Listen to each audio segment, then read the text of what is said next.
When you hear the word heresy, you might think of the witch burnings or the Spanish Inquisition. And you would be right. Heresy comes from the word hiereris, which means choice or disagreement. But after one angry bishop in the 2nd century decided that his ideas about Christianity were the objectively and only correct ideas, heresy went from being a simple disagreement to a full-on slur that was used by later generations of Christians to justify killing people they disagreed with. Now, what counts as a heresy, you ask? Well, it depends on which denomination of Christianity you ask, since they generally consider everyone outside of their denomination to be heretics. And so for this new series I'm starting, we're going to be taking a look at some of these various heretics and their denominations. And among all of the heretics, there is one heretic who seemingly went under the radar of the early church, and as the title and thumbnail of this video has already spoiled you for, there might be a reason for that. So, to start off this series in which we talk about the heretics, we are going to be looking at one of the most obscure heretics, and the likely reason why the church wants you to forget about him. And that heretic is a man called Peregrinus Proteus.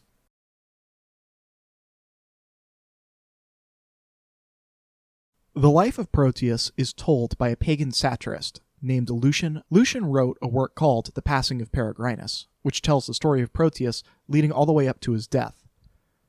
Lucian was a satirist, and in his pastime, he was an exposer of supernatural frauds. Being an early skeptic and a satirist meant that Lucian's works weren't always exactly fair to his subjects of criticism, and Lucian would often portray them as negatively as possible. Lucian is still one of the very few non-Christian witnesses to the earliest forms of Christianity, and is a valuable resource. Which is why I say that Proteus is one of the most underrated heretics. But enough about Lucian. We're more interested in the man he wrote about, Peregrinus Proteus. In truth, at first glance, we don't really know a whole lot about Proteus, even his name. The name Peregrinus Proteus is not an actual name, but an alias. Proteus roughly meant stranger or unknown, and Peregrinus simply meant a free man in the Roman Empire who was not a citizen. So our mysterious heretic could best be called a mysterious stranger. Now, you might be wondering, why is this Proteus person so important? Well, let's go over the story of Proteus, the story that Lucian tells us, and we'll start to uncover a strange mystery surrounding Proteus and his connection to the early church. Although, I must warn that the story of Proteus is fairly disturbing, as it involves both elements of child abuse and self-harm. Proteus was born in the ancient city of Perium. When he was a young man, he ran into a controversy in which he molested a young boy. His father, a wealthy man, was able to pay off the boy's parents. But Proteus was not the best son, as sometime later, Proteus would murder his father, strangling him to death. The authorities of the city of Perium attempted to arrest Proteus, but he fled the city. At some point during Proteus's travels, he would end up in a community of early Christians. This sect of Christians would have been Torah-observant Christians, sometimes called Essenes or derogatorily called Ebionites. Lucian tells us that while with the Christians, Proteus became a well-respected member of the community. He wrote many texts for the Christians and became a lawgiver to them. But at the outbreak of the Third Jewish Revolt, sometime around 132 AD, Proteus was imprisoned in Syria, where he would be in prison for around 2 years. The governor of Syria eventually released Proteus, rather than executing him for being a Christian, because he feared that killing Proteus would only invigorate the Christians who followed him, by making Proteus a martyr. And, by all accounts, Proteus was more than willing to go to his death. He wanted to be a martyr. Proteus would then try to go back to his home city, and claim the inheritance from his wealthy father. But the authorities still remembered that Proteus was a murderer, and chased him out of the city again. It's around this time that Proteus would seek out the Sibyl. For those who don't know, the Sibyl were pagan oracles who would give prophecies from the gods. We learn from Lucian that one of the prophecies the Sibyl gave to Proteus was the message that if he burned himself alive, he would ascend and become a god. At some point, Proteus would eventually have a falling out with the Christian sect that he was with. Lucian doesn't explain exactly why Proteus was kicked out. And, knowing Lucian, he probably didn't care to actually find out and check. He guesses that it was because Proteus violated the Torah food laws. Regardless, after getting kicked out of his sect of Christians, Proteus would go to the city of Alexandria in Egypt, where he would study to be a Cynic philosopher. After his stay in Alexandria, Proteus would then go to Rome, and according to Lucian, he would basically preach against everyone, including the emperor. This type of preaching would eventually get him kicked out of the city, and Proteus would flee to Greece. He would go to the city of Olympia, or rather, a small town outside of Olympia, and during the Olympic Games, he would announce to everyone there that in 4 years' time, at the next Olympic Games, he would burn himself alive. And, 4 years later, Proteus made good on his promise, and built a massive bonfire to which he jumped into, burning himself to death.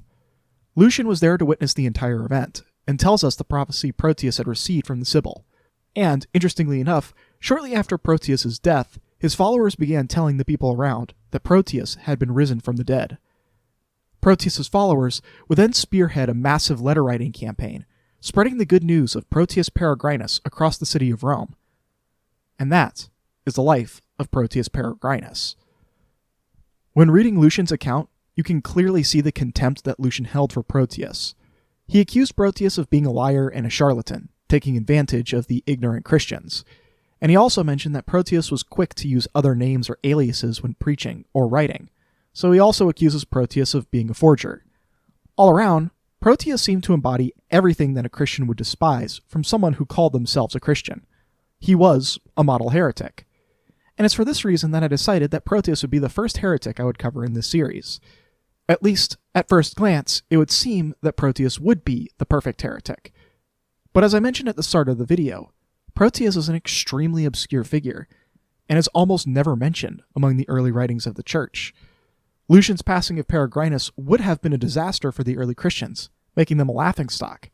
And yet, Irenaeus, the 2nd century bishop, who was responsible for cataloging nearly every sect of Christianity and inventing the term heresy as we use it today, surprisingly never mentions Proteus. And the question is, why? Why is the Church so silent about Proteus? Well, in doing research for this video, Lucian might have left us a little clue that could answer that question.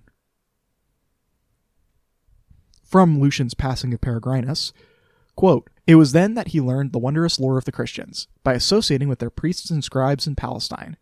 And how else could it be? In a trice, he made them all look like children, for he was a prophet, cult leader, head of a synagogue, and everything, all by himself. He interpreted and explained some of their books, and even composed many. And they revered him as a god, made use of him as a lawgiver, and set him down as a protector. Next after that, other, to be sure, whom they still worship, the man who was crucified in Palestine, because he introduced this new cult into the world." End quote. Lucian tells us that Proteus was not only revered as a god, but also composed many books for his sect of early Christians.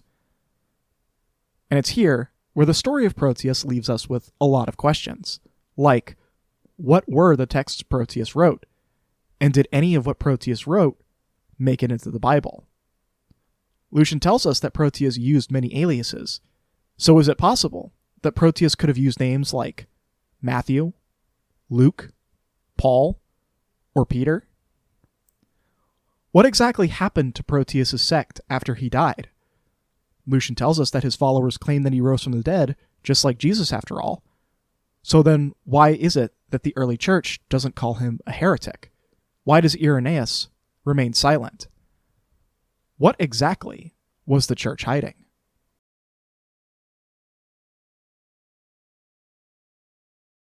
By the mid to late 2nd century, Christianity had grown from being a fringe Jewish offshoot, confined to the eccentric types of the Roman Empire, to being a fully visible religion. And naturally, the pagan population of Rome found Christianity to be a blight on the empire, and widely rejected its ideas. We already talked about Lucian, but there was another early critic of Christianity named Celsus. Now, Celsus was a pagan critic of Christianity, who wrote an extensive work against the rising Christian movement in Rome called the True Word. Now, the True Word is lost, meaning we can't read it directly. But one of the church fathers, a man named Origen, wrote a response to the True Word, aptly titled Against Celsus. And it's in Against Celsus, Origen quotes and paraphrases Celsus's criticisms for the sake of refuting them. And for the most part, Celsus's attacks on Christianity mostly attack the story of Jesus and the effects of Christianity on Roman society. And while it is interesting that Celsus seems to directly name several Gnostic Christian sects, seemingly by name, that's not what we're really interested in. Instead, we're interested in a particular quote that Celsus gives that might shed a little bit of light on the mystery of Proteus Peregrinus.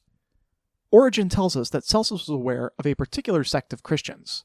Quote, "He adds also that certain of the Christians are believers in the Sibyl, having probably misunderstood some who blame such as believed in the existence of a prophetic Sibyl, and term those who held this belief Sibyllists." Now, normally, you wouldn't expect to find Christians appealing to pagan sources, especially not traditional Orthodox Christianity.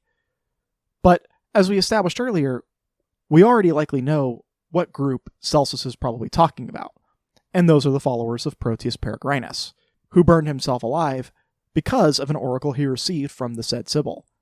In fact, let's look at the exact oracle that Proteus received from the Sibyl. Quote, "Theognis, as I have been told by one of my friends, recently said that the Sibyl had made a prediction about all of this. In fact, he quoted the verses from memory. But when the time shall come that Proteus, noblest of cynics, kindleth a fire in the precinct of Zeus, our Lord of Thunder, leapeth into the flame, and cometh to lofty Olympus, then do I bid all alike, who eat the fruit of the ploughland, honor to pay unto him that walketh abroad in the night time, greatest of spirits, throned with Heracles and Hephaestus." And it would seemingly make sense. Both Proteus and Celsus's mysterious group of Sibyllist Christians are the only Christians that we know of, and are the only Christians referenced anywhere, as using the Sibyl as some kind of spiritual authority. No known Gnostic sect or text made any appeals to the Sibyl. And the same can be said for the Torah-observant Jewish Christians. They also don't have any texts or sects that appeal to the Sibyl. But the same cannot be said for the Orthodox Christians. That's right. There are only 3 known groups of early Christian sects who appeal to the Sibyl as a spiritual authority. The first are the followers of Proteus, the second are Celsus's mysterious Sibyllists, and the third are the Orthodox Christians. Now, where exactly do the Orthodox Christians appeal to the Sibyl as a spiritual authority? Well, there's an interesting non-canonical book that nearly made it into the earliest Bibles, called The Shepherd of Hermas. Now, The Shepherd of Hermas is an interesting text, as it's mostly a series of visions that spell out a certain theology. These visions were given by none other than the Sibyl. Let's take a look at one. Quote, "Now, brothers, a revelation came to me during sleep by a young man, very handsome, who said to me, 'The elderly woman who gave you the scroll, who do you think it is?'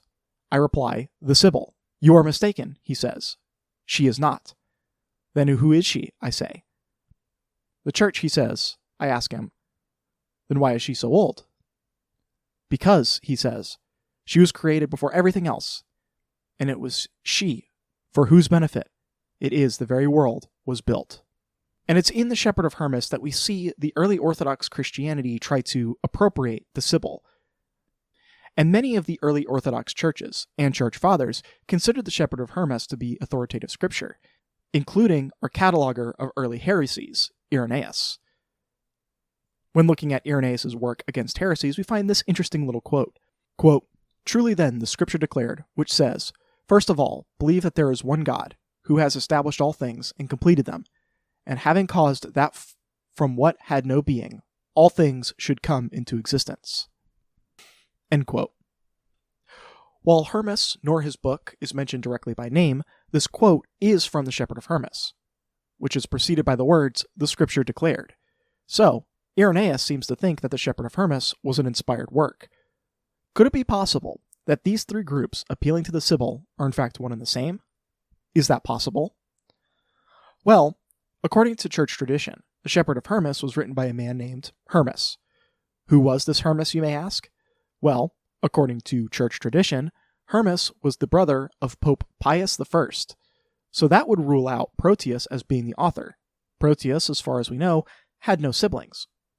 I do want to note that we should remember the term brother is used very loosely in Christian circles. It doesn't always mean blood relative.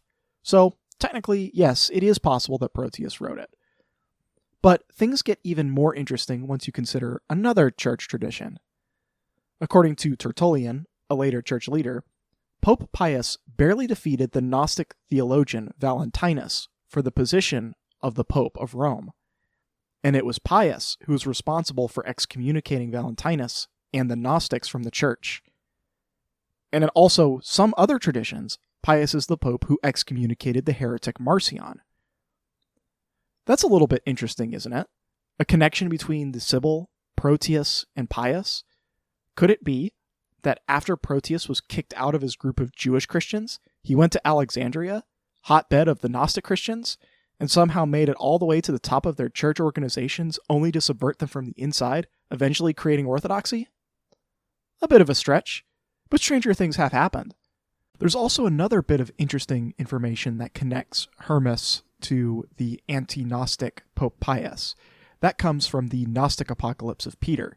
In this text, the author has Jesus appear to Peter and give him a vision in which it shows the Orthodox Church take over Christianity for a time before they end up getting their just desserts. What's interesting about this text is that in the Gnostic Apocalypse of Peter, according to the text, the first person to lead the Christians away from what they believe to be the true Gnostic religion into the Orthodox heresy is none other than Hermas. But that leaves us with a bit of a conundrum. We have no reference to Proteus in Orthodoxy. From what Lucian tells us, Proteus would be using some kind of an alias. And the question is, what alias would Proteus be using?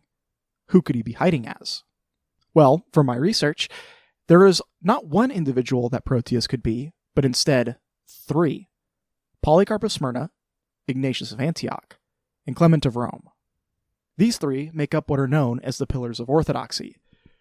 The reason that they are called this is because the early 2nd century, there were dozens of various Christian sects in the Roman Empire, all claiming to be the true Christians, the true followers of Jesus. And since debating theology is impossible, given all of the unfalsifiable claims, the Orthodoxy could only use one secular claim of legitimacy, apostolic succession. According to the Orthodoxy, Jesus taught the apostles what Christianity was supposed to be, and the apostles in turn taught the early church leaders. And that's how Orthodoxy came to be, at least according to them. Polycarp, Ignatius, and Clement are the only 3 of these early church leaders that are generally thought to have actually existed as historical figures. Ignatius and Polycarp both knew the Apostle John, and Clement was the 4th pope in a lineage of succession from the Apostle Peter. And it's generally accepted that among wider scholarship, at least among the patristic scholars, that they were real historical figures who were late 1st century and early 2nd century figures in the church. Our evidence for this is the eyewitness testimony of Irenaeus and later church tradition, as well as the letters that these 3 wrote. Ignatius had 7 letters that are considered to be authentic, and Clement and Polycarp each have 1. So, case closed. Orthodoxy is the true religion of Jesus. Except, what if these pillars didn't actually exist? What if there was a madman who was willing to create 3 personas to take over an earlier version of the church that was not Orthodox? The letters could still be verifiably from the 2nd century. It's just that their authors are false. Well, Lucian tells us exactly of one madman who is capable of doing such a thing.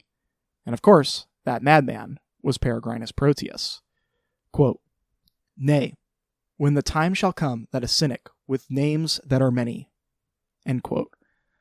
But of course, all of this is just speculation. It's not like there's any proof that connects Proteus Peregrinus to the pillars of the early church, right? I mean, sure, both groups were appealing to the Sibyl in one form or another, but that's just coincidence, right? There can't be anything else that connects Peregrinus to the early church. I mean, that would just be crazy, right? Right?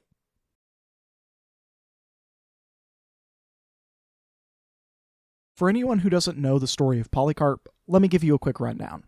Polycarp was a 2nd century bishop who supposedly lived from around 69 AD to 155 AD. He was the bishop of Smyrna and preached to the people in Asia Minor, modern-day Turkey. He would go to Rome around 150 AD and meet with then-Pope Anicetus about various topics, namely the Easter controversy. While in Rome, Polycarp would encounter several of the so-called heretics and denounce them, before eventually being martyred. His cause of death would being burned alive. Well, technically stabbed, then burned alive. The martyrdom story gets a little ridiculous. But the story of Polycarp comes from Irenaeus, his disciple, in the Martyrdom of Polycarp. And as we'll see, he likely embellished some details. However, that's only a surface-level examination. When you compare the passing of Peregrinus and the Martyrdom of Polycarp line by line, and look at the key facts of both of their lives, you see how much more alike they are than most Orthodox Christians are willing to admit. Let's go over some of the key facts. Both are in Asia Minor in the early 2nd century. Both receive a vision that they must be burned to death. Both get into a conflict with a man named Herod at a stadium, and both of them are in fact burned to death. So is it possible that the story of Proteus and the story of Polycarp are in fact the same story, simply told from drastically different perspectives? Well, at first glance, there are a few issues with this possibility. The first is the dates are off. According to the Martyrdom of Polycarp, this would put Polycarp's death around the year 155 AD, and the death of Peregrinus is believed to have taken roughly 10 years later, in 165 AD. This, of course, causes a major discrepancy, but something that we should note is that the Church had a tendency to mess around with the dates of certain events. This is especially for Irenaeus, the writer of the Martyrdom of Polycarp. He would date his Gnostic opponents as late as possible to make them seem like later lunatics with no connection to Jesus or the apostles. So, of course, it would make sense that Irenaeus would also early date himself and his allies, namely his master Polycarp. So is it possible that Irenaeus could be early dating Polycarp by at least 10 years? Probably not in this case. Irenaeus doesn't seem to be the one who's early dating Polycarp. See, the existing copy that we have of the Martyrdom of Polycarp is an admittedly altered version.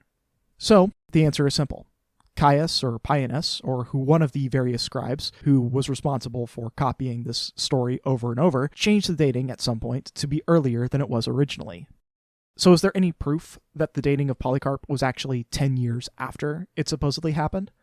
Well, yes. One only needs to look at the earlier sources from Eusebius and his church history to see the real date. Here's what Eusebius has to say about Polycarp's death. So Eusebius, the first church historian, has Polycarp alive during the reign of Marcus Aurelius, which puts him still alive after 161 AD.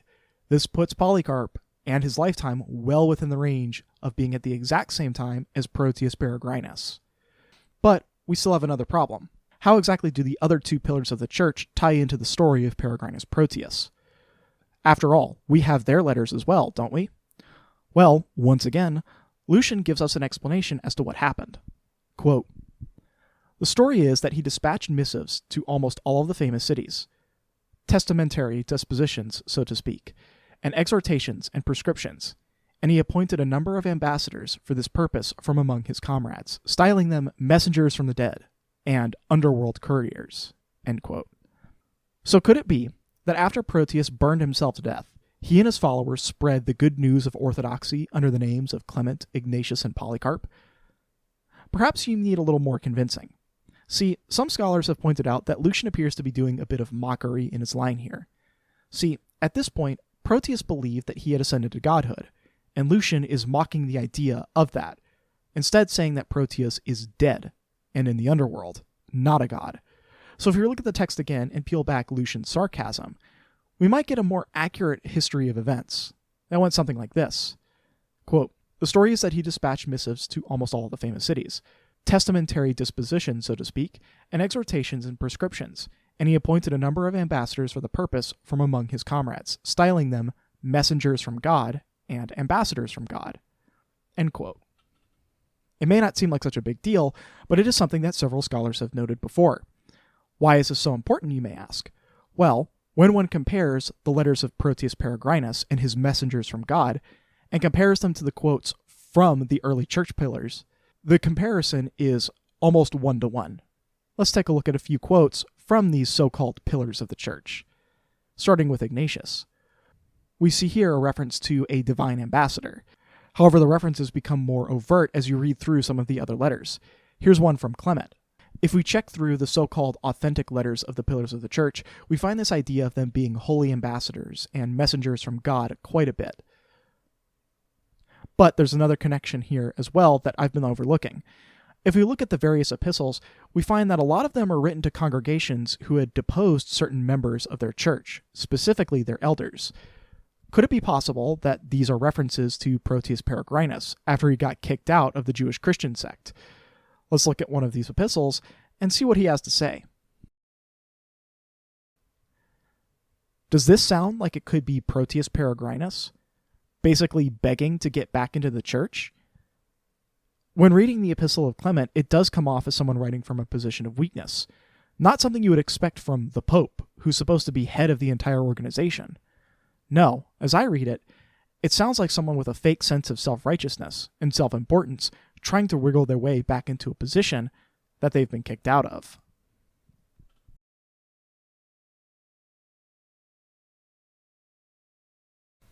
Now, I could keep going on and on, pointing out various little things that connect Proteus Peregrinus to the early church, but I don't want this video to get incredibly bloated. Instead, let's go ahead and finish out using a timeline of events. Using the passing of Peregrinus, Celsus, and other church sources, we can reconstruct the life of Proteus, and we'll compare it to the life of Polycarp. And I'll even be nice, and I'll give the church the earliest dates possible for their so-called church fathers. Let's take a look at the timeline of events and see if anything matches up. Our timeline begins around 69 AD, the birth of Polycarp. This is the official date the church gives for the birth of Polycarp. But as I said earlier, we should note that the church has a heavy tendency to early date themselves for literally everything. Next we have around 95 AD, the birth of Proteus Peregrinus in the city of Perium. Around 120 AD, Proteus murders his father and is forced to flee the city. And it's also around this time, from 120 to 130 AD, where Proteus lives his life as a Christian. If we believe the orthodoxy, then the closest city with Christians that Proteus would have come across would have been the city of Smyrna, which just so happens to be the city where Polycarp was the bishop. Proteus would have spent roughly 10 years preaching in and around this area. The surrounding cities would have all been stronghold cities for the orthodoxy. Smyrna had Polycarp, Hierapolis had Papias, Antioch had Ignatius, Ephesus, Colossae, and Laodicea would have had churches established by Paul, and yet the orthodoxy, again, remains completely silent on Proteus. Why is this? It's likely during this time that Proteus wrote the texts that Lucian told us about. But what texts Proteus wrote, we can only speculate.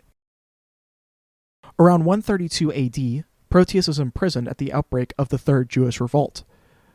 He would stay in prison for 2 years, and in 134 AD, Julius Severus releases Proteus rather than making him a martyr. Around 135 AD, Proteus tries to get his father's inheritance back at the city of Perium, but once again gets kicked out of the city. Around 140 AD, Pius becomes the Pope in Rome. From sometime between 140 to 150 AD, Proteus is excommunicated as an Ebionite Christian and travels to Egypt. And it's around 150 that Proteus goes to Rome and preaches against his enemies. It's also around this time of 150 AD where the church tradition has that Pius excommunicated Valentinus and possibly Marcion. Around 153 AD, Pope Anicetus becomes the Bishop of Rome. And it's also around this time that Ignatius sends Polycarp to visit Anicetus to discuss the Easter controversy. It's also around this time that Proteus would then be expelled from Rome, and later that year would attack Herodotus Atticus at Olympia. In 155 AD is the supposed martyrdom of Polycarp. In 157 AD, Proteus Peregrinus has to publicly apologize to Herodotus Atticus, and in 165 AD, Proteus dies at Olympia. According to Eusebius, this is the date of Polycarp's fiery martyrdom. And around 170 AD, both Celsus and Lucian write their respective critiques of the Christians. So, looking at our timeline of events, is it possible that Proteus was in fact not a heretic, but in fact the origin of Christian orthodoxy? Maybe. The problem we have here is that the story of Proteus ends for now, and we're left with many unanswered questions. The idea that Polycarp and the early church fathers were responsible for corrupting scripture is not a new one. Many secular scholars have pointed out this as a fact, and many others point to Polycarp as being the author of at least 2 Timothy and Titus. And it's not really that much of a stretch when you think about it. Any social movement that gains popularity attracts grifters, people who are more interested in wealth, power, or having a cult of personality surrounding them than any of the perceived goals of the movement. And Proteus seems to fit the bill of one of these grifters to an absolute T. It seems likely to me, at least, that the early orthodoxy started as a cult of personality, for what would become its earliest saints, and this would likely be a main reason why the early church, and later Catholic and Orthodox churches, would lean so heavily into venerating saints, despite little existing for that in terms of scriptural references. But if my theory about Peregrinus Proteus being Polycarp is true, then we still have a lot of unanswered questions. Mainly, how do we go from Proteus's cult of personality to Orthodox Trinitarian theology? If Orthodoxy really was an outside group that infiltrated an existing church network, how were they able to take over so completely and so quickly? And if Orthodoxy aren't the real followers of Jesus and the apostles, then who were? But the answers to these questions will have to come in future episodes, as the story of Orthodoxy's development somehow gets even more convoluted from here, as do their various so-called heretical opponents. When most apologists recount the history of the church, they generally skip from the time of Jesus and the apostles all the way to the Council of Nicaea, leaving out roughly 200 years of history. And when looking at the history, you find that it is rarely one person's story self-contained. The story of Proteus, as well as the story of the early Orthodoxy and the heretics, are only small parts of a much larger story that is the history of the church. That the church leaders would rather you forget. And as we go through this new series covering all of the heretics and their various factions, hopefully we'll be able to piece it together. For our next episode, we'll be covering the first heretics to challenge Polycarp and the Orthodoxy on their claims of apostolic succession.